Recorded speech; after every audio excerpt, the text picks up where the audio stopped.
What's going on, guys? MMA here with some Monday Night Gi rolling with Brahim, who is a Judo black belt who's recently started training BJJ. So here you see we start standing up.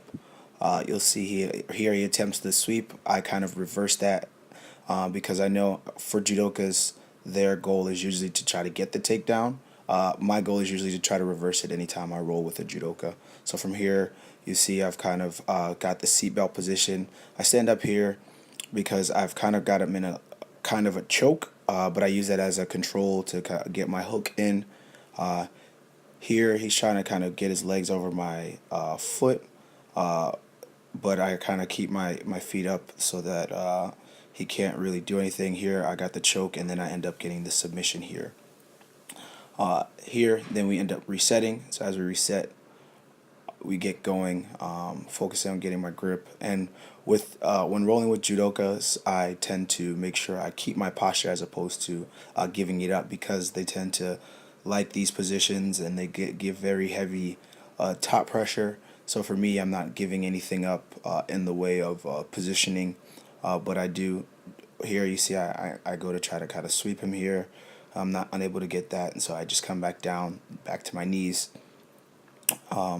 And then here I just end up pulling at the belt because I want to attack his center of gravity, which is usually at the hips.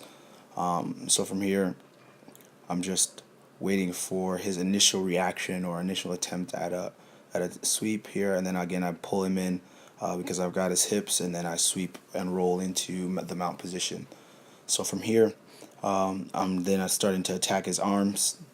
Here he starts to push, but I'm able to keep the pressure on him, and then I'm pushing his hands up and up more. Here you see he actually pushes away from me at both arms, and then I get his arm on the other side, and you can't see here, but what I end up doing is I get the Americana, and he ends up tapping to that.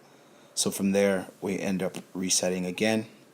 So as we get going for this section, again, usually you guys will see me, I'm laying on my back, but with judoka, they again have very good posture and top pressure, and so because I don't want to give up that positioning, I stay up. Here you see he goes to grab to the top because he's wanting to necessarily sweep. Usually when I go and get against guys who are good stand-up players, keeping my posture or positioning is very important. Here he tries to go for a bottom sweep, but I'm able to defend the sweep and then get into half guard. So here I start placing heavy pressure. He's got my leg locked in on that side, so I'm pushing the knee away to try to mount. I try to pull my leg out here, but he's still got it kind of trapped in there. So I then get my foot up to try to get my hip out, you see here, but I'm using my shoulder on the other side so that he's unable to sweep me on that side.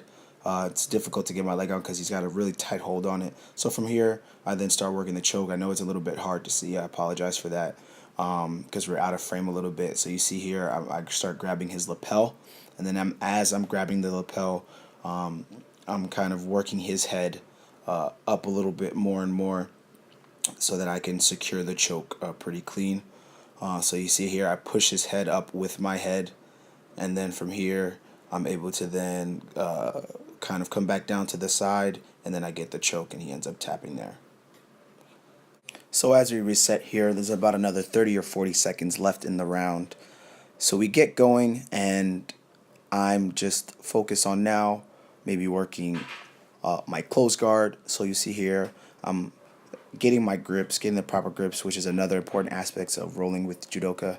And then here I come up, and then I pull him into my full guard, and then from here I start working. He grabs my lapel. I try to do 2-on-1 to break his grip, and then start pulling his hand over, and then I believe right here the round ends. So thank you guys again for watching. If you like what you saw, please subscribe. Thanks.